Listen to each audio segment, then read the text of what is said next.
Roma 8:32 haravuga ngo mbese ubwo itimanye umwana wayo ikamutanga ku bwacu twese izabura ite kumuduhana n'ibindi byose? Haleluya.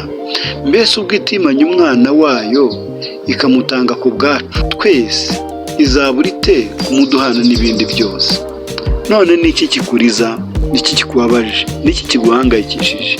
Ubwo Imana yatanze umwana wayo ku bwacu izabuzwa n'iki kumuduhana n'ibindi byose? Haleluya. Agahinda ufite, umubabaro ufite, ubukene ufite izaguhereza gukira. Nimba ushonje itakambire iraguhereza ibyo urya. Nimba wambaye ubusa itakambire iraguhereza ibyo wambara.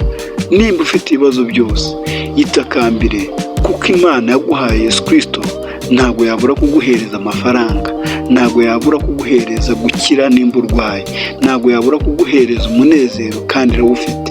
Imana yaduhaye Yesu Kristo izamuduhana n'ibindi byose. Imana ishimwe cyane kandi murakoze cyane. Kora subscribe kuri Elayono Mountain TV kugira ngo ujye ukomeza gukurikirana ibiganiro byacu. Uwiteka Imana abahe umugisha.